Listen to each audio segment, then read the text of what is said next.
So, more employers are requiring workers to get COVID vaccines according to a survey. So, let's get right into the story. So, more companies are insisting their employees get the COVID vaccine according to a new nationwide survey. A majority of employers, or 52%, will require vaccinations as a condition of employment by the end of the year, up from 21% currently, according to the survey. The Delta variant has made employers take new actions to keep their workers and workplaces safe and healthy, said Jeff Levin-Schurz, population health leader for Willis Towers Watson, the risk consulting firm that conducted the survey. So even more employers are likely to institute vaccine requirements, he said, and in the wake of the FDA's full approval of the Pfizer vaccine last month. And let's face facts, all the other vaccines are probably going to be approved as well. So federal law generally allows employers to require a vaccination according to the Equal Employment Opportunity Commission, though an employer must allow exceptions for religious, health, or certain other reasons. Now, some employers had said they would wait for the Food and Drug Administration to give its full approval to the COVID jab before making it a requirement. And before August, the Pfizer vaccine, for instance, was being given under an emergency use authorization from the FDA as part of the effort to speed the vaccines through the normal approval process. And again, you cannot sue them, any of these companies, in case something actually ends up happening to you, like a negative side effect if you were to get a vaccine. But also, it's going to get to the point where even though companies may not necessarily be able to directly force you into getting the vaccine, there's going to be companies that do things kind of like out of the box thinking, in the sense that they're going to basically force you to pay like hundreds of dollars more for their health insurance that they provide you through the company until you actually get it, right?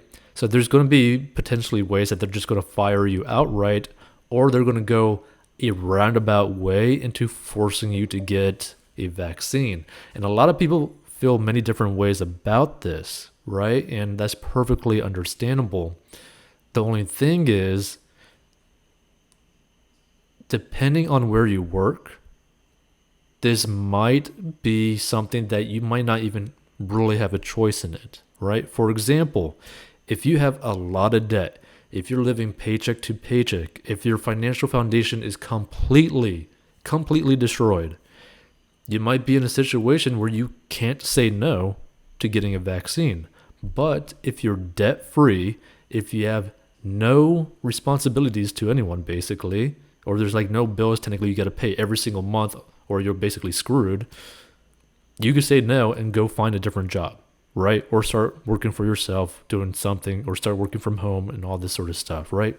So the main thing to really understand about any of these situations is that people need to start getting their finances, or taking their finances way more seriously. And you need to get debt-free as soon as possible, which, by the way, if you want to learn how to get debt-free, go check out 40inbox.com and you can learn the secret to mastering your money. But here's the thing, right? The reason why we're pushing, get debt-free as much as possible is because having debt basically chains you to any situation that is pretty much undesirable, right?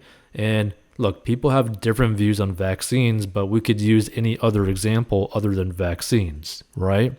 Let's say that, a state, is basically completely banning the use of, like medical marijuana, right?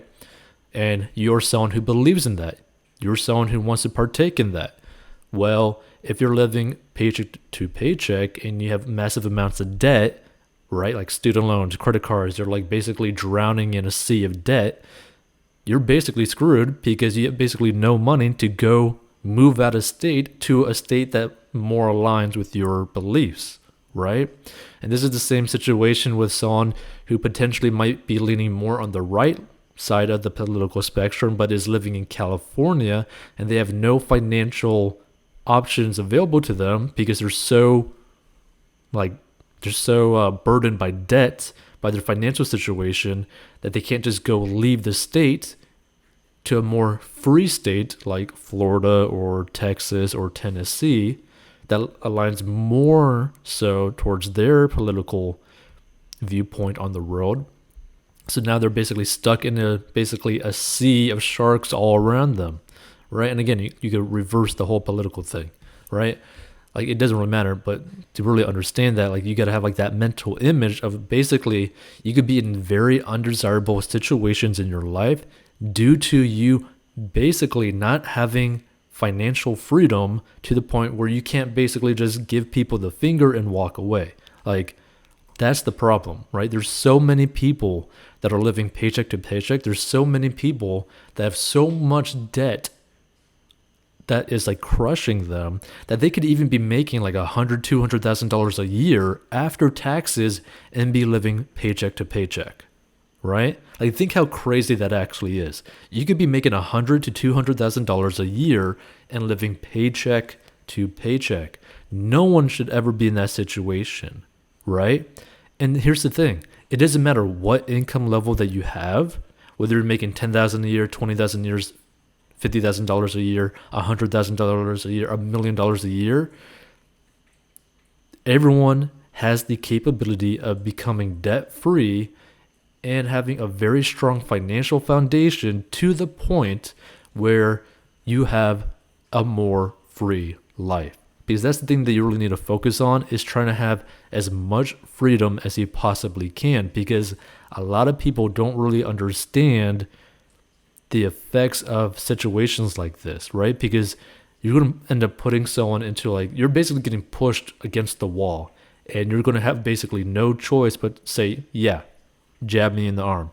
Yeah, I'm going to have to pay maybe more money and live even, like, basically go even more into debt. Maybe I have to become homeless, all this sort of stuff, right? Because you have like no options available to you because your financial foundation is just not there, right? It's not even like a paved road, right?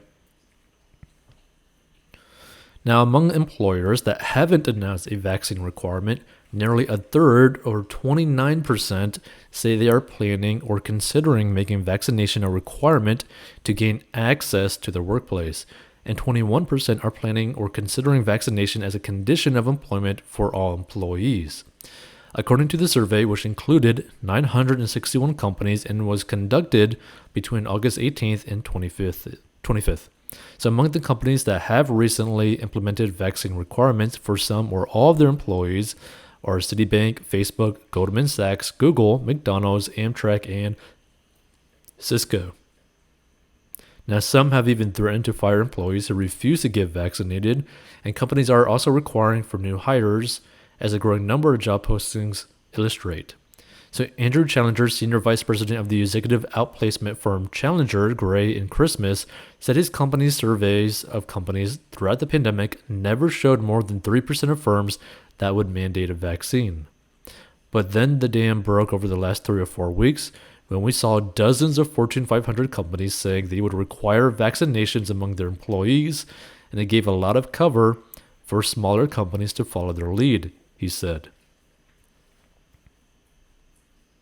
So Challenger Gray is currently conducting a survey of companies, and the preliminary results show that as of the last week of August, 30% of respondents say they will require vaccinations, up from 3% in July, and companies have changed their tune very quickly.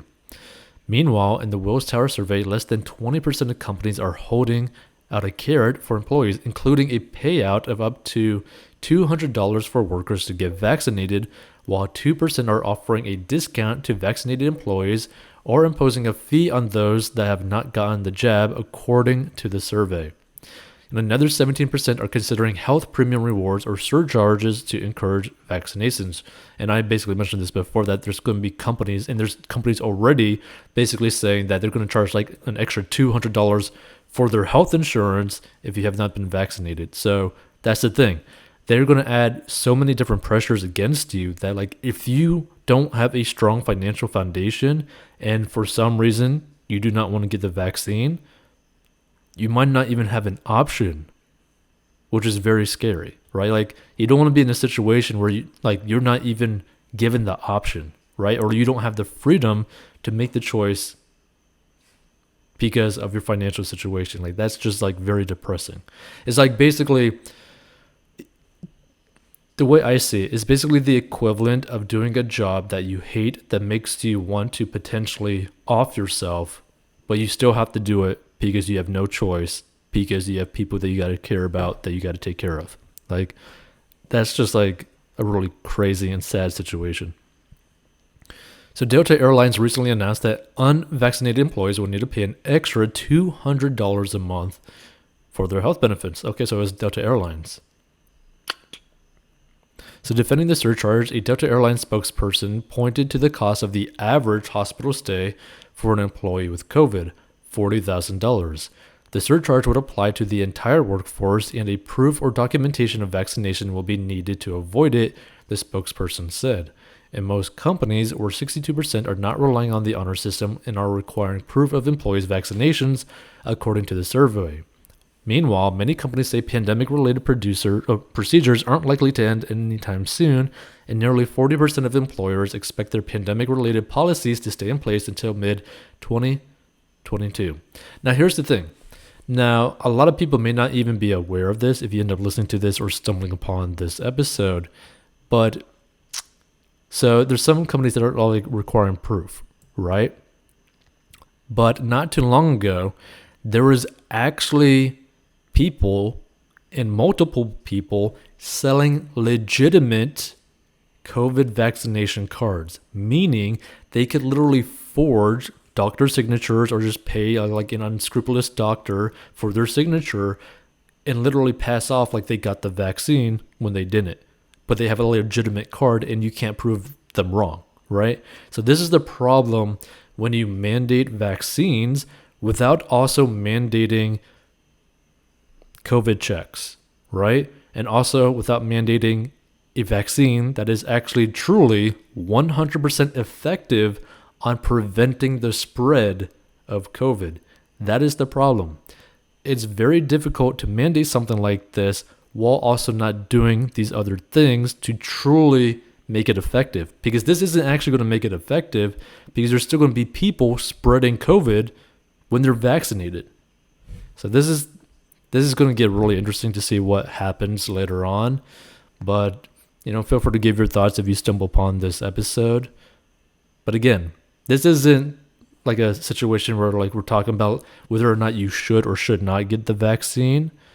This is just basically telling you like, hey, depending on your financial situation, you may not even have the ability to say no based off your personal financial situation, which is scary, right? And you could replace the vaccine situation with anything else, but it's all basically where you're in a situation where you're so financially strapped that you do not have the freedom to go do what you want, right? That being said, if you need help with getting out of debt, go check out 40inbox.com so you could actually be more free.